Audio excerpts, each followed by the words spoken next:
আমি বলবো না যে এটা খুব ডিফিকাল্ট প্রশ্নপত্র, আমি এটাই বলবো যে এটা খুব কনসেপচুয়াল প্রশ্নপত্র। মানে এখন থেকেই অপশনাল সাবজেক্ট নিয়মিত পড়া শুরু করে। প্রথম জিনিসটার জন্য কোন একজন টিচার খুব দরকার। যে কোনো চ্যাপ্টার প্রথমে টেক্সট বই থেকে পড়বে, তারপর সেই চ্যাপ্টারের এমসিকিউ সলভ করবে, তারপর অতি অবশ্যই পরীক্ষার আগে মক টেস্ট দেবে। মক টেস্ট দেওয়াটা হবে হচ্ছে পরীক্ষার আগের 2 মাস। নমস্কার, আপনারা দেখছেন এই সময় লাইভ। আমি শীর্ষেন্দু আপনাদের সঙ্গে। প্রতি বুধবারের মতো এবারও টার্গেট সিভিল সার্ভিস এই অনুষ্ঠান নিয়ে আমি চলে এসেছি। আজকে আমাদের আলোচনা মূলত WBCS 2024 সেই পরীক্ষা এবং সেই পরীক্ষার প্রশ্নপত্র, কিছুটা কোশ্চেন পেপারের কিছুটা বিশ্লেষণ, সেখান থেকে আমরা কি শিখব, পরবর্তী পরীক্ষাগুলোর ক্ষেত্রে কিভাবে প্রস্তুতি নেব, এবং WBCS 2024-এর যে মেন্স, তার ক্ষেত্রে আপনি কিভাবে নিজের প্রস্তুতি নেওয়া শুরু করবেন, কাট অফ কতটা এখানে আদৌ ম্যাটার করবে, এখন থেকে ভাবা কাট অফ কত হবে, এই নিয়ে আজকে আমাদের মূলত আলোচনা। এবং আমাদের আজকের আলোচনায় প্রত্যেকটি প্রশ্ন আপনাদেরই বিভিন্ন মাধ্যমে আমাদেরকে পাঠানো বিভিন্ন প্রশ্ন, সেগুলোই আমরা আজকে আমাদের যিনি অতিথি রয়েছেন তার থেকে জেনে নেওয়ার চেষ্টা করব। আপনারা ইতিমধ্যেই দেখতে পাচ্ছেন আমার পাশের স্ক্রিনে রয়েছেন পৃথ্বীশ নাথ। পৃথ্বীশ বাবু অ্যাসিস্ট্যান্ট কমিশনার অফ রেভিনিউ এবং দীর্ঘদিন ধরে WBCS এর মতন প্রতিযোগিতামূলক নানান পরীক্ষার বিষয়ে উনি ছাত্রছাত্রীদের গাইড করে আসছেন। পৃথ্বীশ বাবু, প্রথমেই আপনাকে অনেক স্বাগত আমাদের এই অনুষ্ঠানে। হ্যাঁ পৃথ্বীশ বাবু, একদম প্রথম প্রশ্ন, যেটা আমার নিজেরও একটু জানার, 2024 WBCS পরীক্ষার যে প্রশ্নপত্র কিভাবে বিশ্লেষণ করবেন, সংক্ষেপে যদি একটু বলেন। মানে এই পরীক্ষা নিয়ে বিভিন্ন মহলে বিভিন্ন রকমের একটা আলোচনা চলছে। কেউ বলছেন সাম্প্রতিক সময়ের মধ্যে সবচেয়ে কঠিন প্রশ্ন। তো কি বলবেন আপনার মতামতটা? 2024 WBCS প্রিলিমিনারি পরীক্ষার প্রশ্নপত্র আমার মতে খুব ভালো হয়েছে। তার কারণ হচ্ছে যে আমি বলবো না যে এটা খুব ডিফিকাল্ট প্রশ্নপত্র, আমি এটাই বলবো যে এটা খুব কনসেপচুয়াল প্রশ্নপত্র। এবার কনসেপচুয়াল প্রশ্নপত্র যখন সলভ করতে হয়, তখন প্রতিটা প্রশ্ন নিয়ে ভাবতে হয়। মানে যেহেতু আমাদের মুখস্থ করা জিনিসপত্র এখানে অতটা থাকে না যে এই কোশ্চেনের উত্তর এটাই হবে, কাজেই ভেবে উত্তর করতে গেলে যেটা সমস্যা হয় সেটা হচ্ছে কোশ্চেন পেপারটাকে অনেক লেংদি বলে মনে হয়। ফলে কি এই কোশ্চেন পেপারটা একটা সময়ের সমস্যায় শেষের দিকে অনেক পরীক্ষার্থী ভুগেছেন। এবং দ্বিতীয়ত হচ্ছে যেহেতু এখানে কনসেপ্ট চেক করা হয়েছে, সেহেতু কিন্তু এই পরীক্ষাটায় আমার মনে হয় যে নম্বরটা ওই আমাদের যে একটা sky high cut off marks এর একটা কনসেপ্ট আমরা মাঝে মাঝে দেখি যে 170 160 অনেক পরীক্ষার্থী পেয়ে যাচ্ছেন, সেই ব্যাপারটা মনে হয় এবারের পরীক্ষা এই জন্য থাকবে না। কিন্তু এটা যেহেতু West Bengal civil service examination, তো সেই পরীক্ষার প্রিলিমিনারি পরীক্ষাতে আমরা এইরকম যদি কনসেপচুয়াল প্রশ্ন দেখতে পাই, যেটা এই বছর হয়েছে, তো তারা সেটা কিন্তু একটা আমার মনে হয় একটা ভালো নজির বা একটা ভালো দৃষ্টান্ত তৈরি করলো। আর দ্বিতীয়ত হচ্ছে যে এরকম নয় যে শুধু বই পড়তে হবে, আবার এরকম নয় যে শুধু এমসিকিউই পড়তে হবে। দুটো কম্বাইন করে পড়তে হবে এই ধরনের পরীক্ষার উত্তর দিতে গেলে। কিন্তু একটা জিনিস যে যেটাই পড়ো সেটা কিন্তু বুঝে পড়তে হবে। জাস্ট অন্ধের মতো মুখস্থ করলে, সেটা টেক্সট বই হোক বা এমসিকিউই হোক, সেটা কিন্তু এই ধরনের পরীক্ষার ক্ষেত্রে কিন্তু সেইটা কিন্তু খুব একটা সহায়ক হবে বলে আমার মনে হয় না। বেশ। আহ, যেটা আরেকটু জানবো আপনার থেকে, এখনই অনেকে কাট অফ নিয়ে কথা বলছেন, কাট অফ নিয়ে ভাবছেন। অনেকে ভাবছেন যে 100+ বা 105+ যদি আমি না পাই, তাহলে আমি আর মেন্সের প্রিপারেশন নেব না।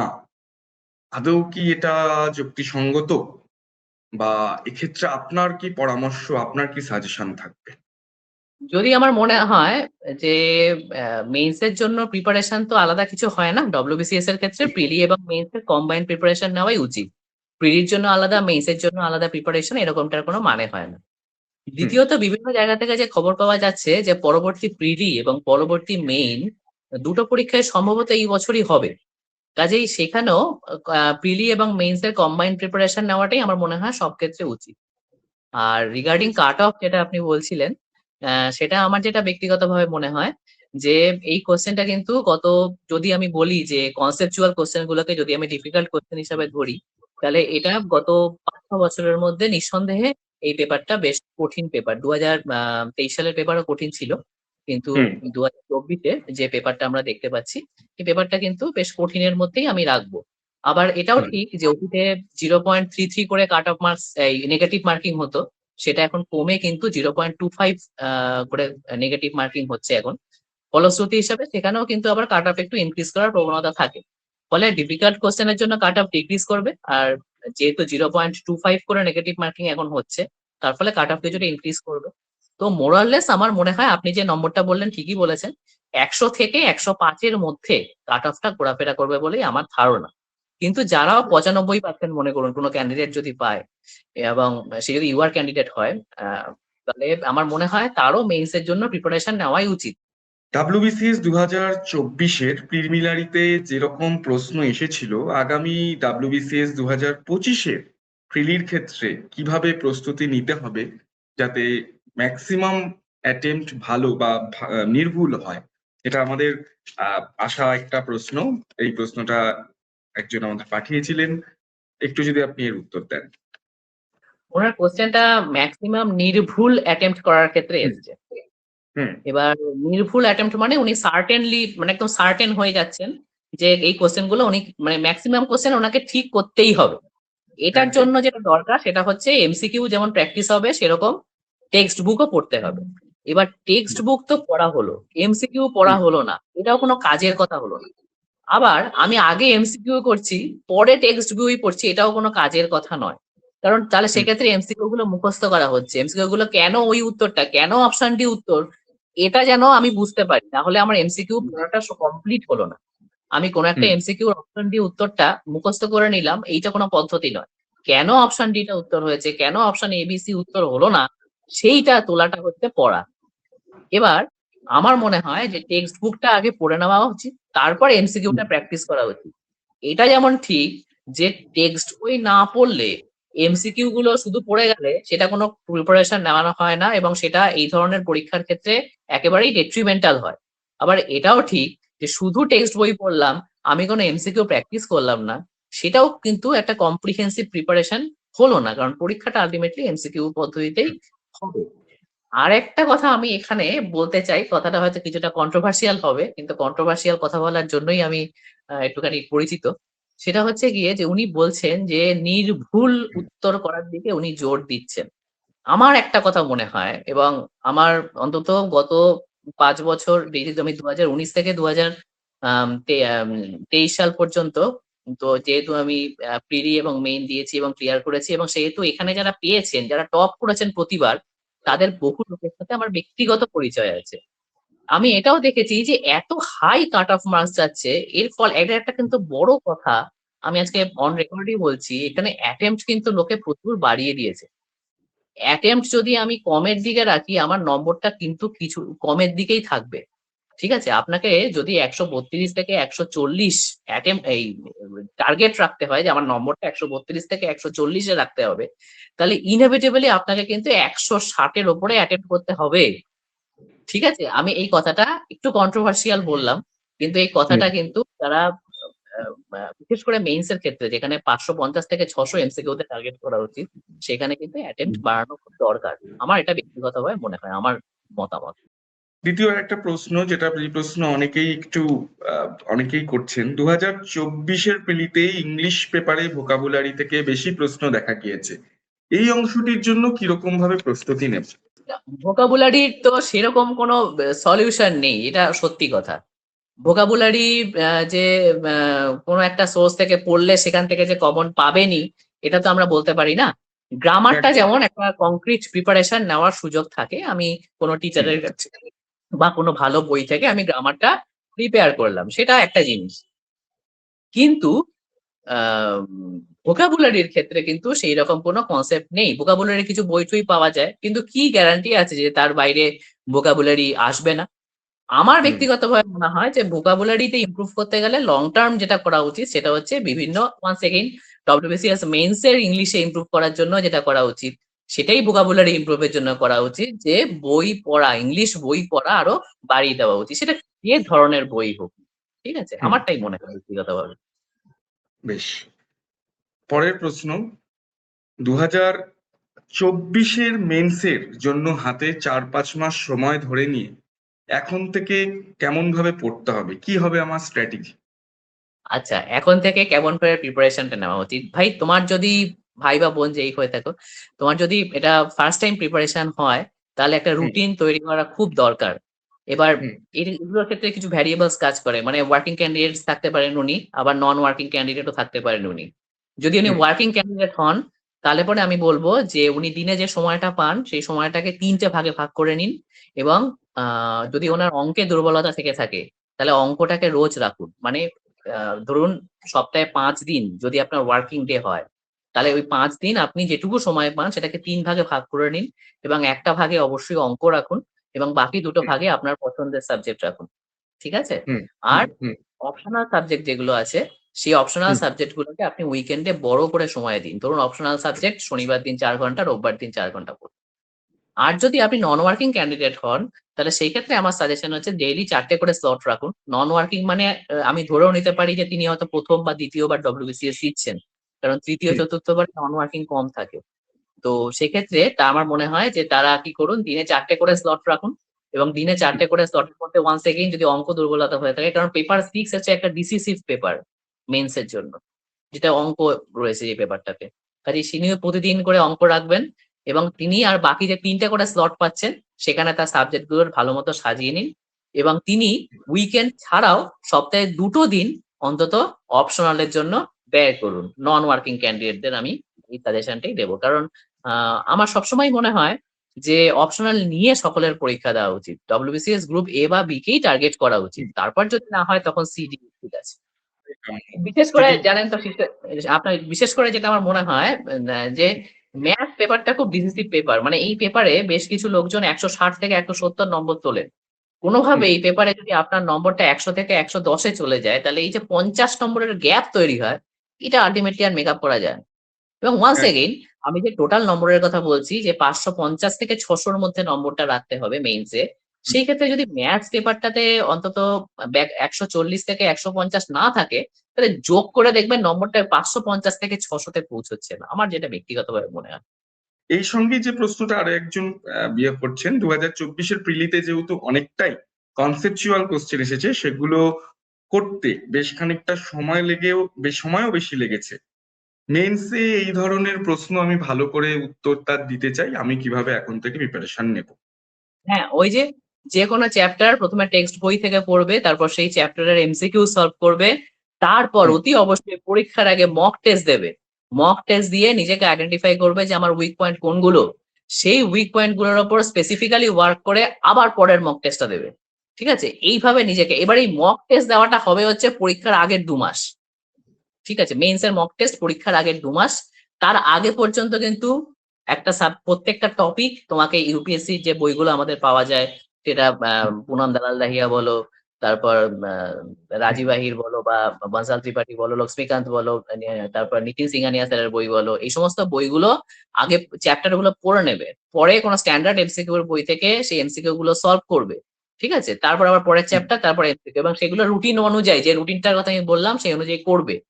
তারপর পরীক্ষার আগের ২ মাস তোমাকে মক দিতে হবে। মক দিয়ে দেখবে যে কোন জায়গাগুলো তোমার ডেফিসিট কম রয়ে যাচ্ছে, সেই জায়গাগুলো ইমপ্রুভ করতে হবে। এরকম একটা কম্প্রিহেন্সিভ প্রিপারেশন নিলে আই গেস হয়ে যাবে মেইনসে, অসুবিধা হবে না। বেশ।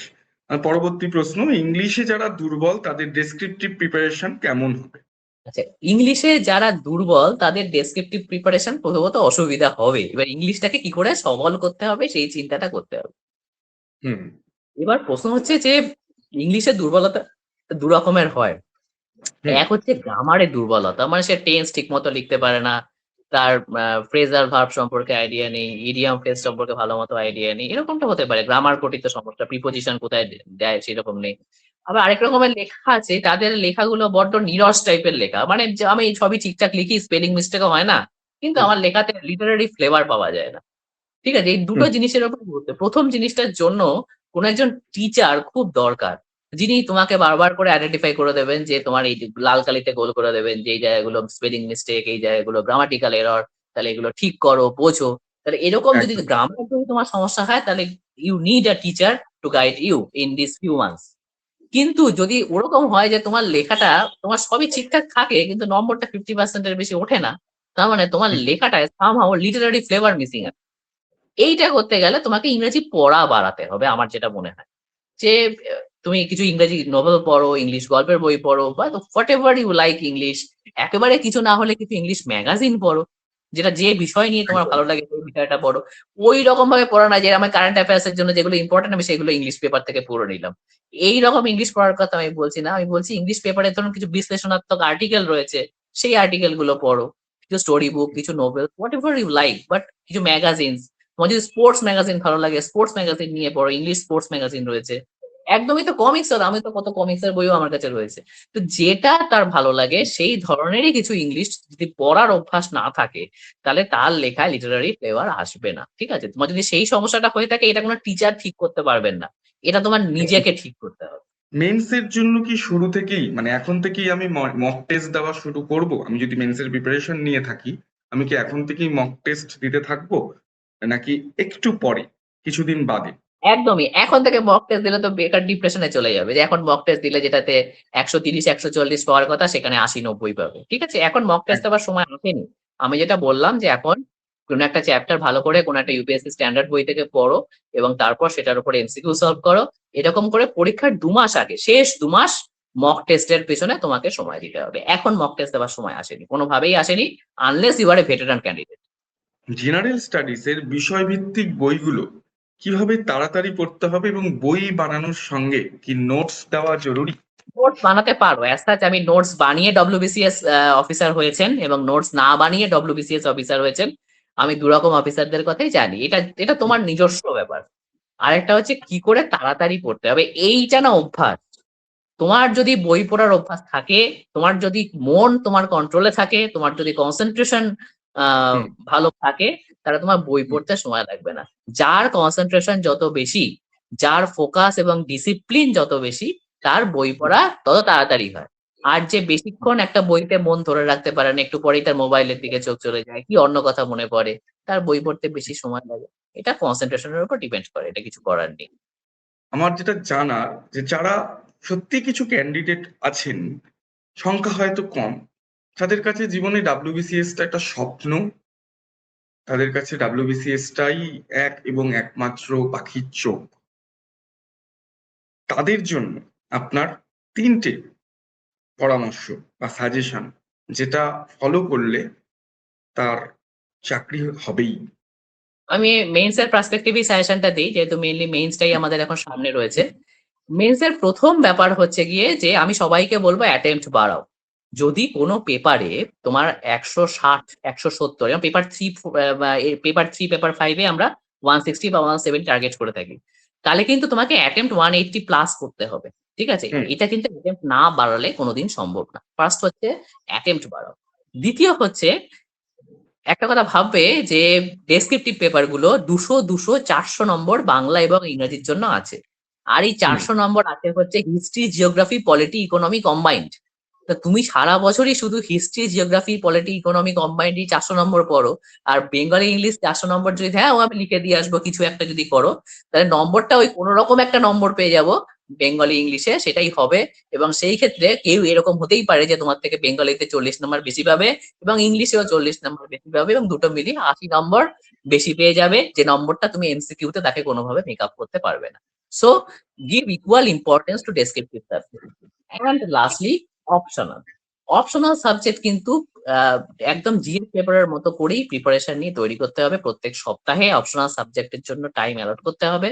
ওই সারা বছর অপশনাল পড়লাম না, তারপর অপশনালে কেন কম নম্বর উঠলো, এইটা নিয়ে বোধহয় তখন বলাটা ঠিক হবে না। তাহলে আমি আবার যদি সাম আপ করে দিই, এক হচ্ছে অ্যাটেম্পট বাড়াও, দুই হচ্ছে ডেসক্রিপটিভকে ইকুয়াল ইম্পর্টেন্স দাও, এবং 3 নম্বর একদম। ব্যাপারটা হচ্ছে গিয়ে যে অপশনাল সাবজেক্টে কিন্তু শুরু থেকেই, মানে এখন থেকেই অপশনাল সাবজেক্ট নিয়মিত পড়া শুরু করে দাও। এইটুকুই আমার কথা। বেশ, অনেক ধন্যবাদ প্রীতিশ বাবু আপনাকে। আপনি খুব সুন্দরভাবে বিষয়গুলোকে খুব স্পষ্টভাবে বললেন। আমার মনে হয় এই আলোচনা হওয়ার পর যারা WBCS এর বিভিন্ন সময়ে প্রিপারেশন নিয়ে পরীক্ষায় বসেন তাদের অনেকটাই এগিয়ে যেতে সুবিধা হবে। অনেক ধন্যবাদ আপনার মূল্যবান সময় দেওয়ার জন্য। আপনাদেরই রেফারেন্স তুলে আমি একটা জিনিসই বলবো যে আহ, মাঠে পড়ে থাকতেই হবে, কিছু কিন্তু তাহলে হবেই। মানে WBCS যারা পড়ছেন, আজকে হয়তো আপনি 95 পাবেন কাট অফ ভেবে এখনই হতাশ হয়ে পড়াশোনাটা বন্ধ করে দিচ্ছেন। এটা একটা অনেক দিনের মিশন। আমার যেটুকুনি পৃথ্বীশ বাবুদের সাথে মেলামেশা করে যেটা আমার মনে হয়েছে, আপনি যদি লেগে থাকেন আপনার হবে। অনেক ধন্যবাদ আপনাদেরকেও যারা নিয়মিত এই অনুষ্ঠান দেখছেন। আপনারা জানান আরো কি অনুষ্ঠান, আরো কি আলোচনা আপনারা আমাদের থেকে শুনতে চাইছেন। আর ভালো ভালো খবর পড়তে অবশ্যই উল্টান এই সময় সংবাদপত্রের পাতা। নজর রাখুন এই সময়ের অনলাইন সাইটেও। ভালো থাকবেন, দেখা হচ্ছে আবার আগামী পর্বে।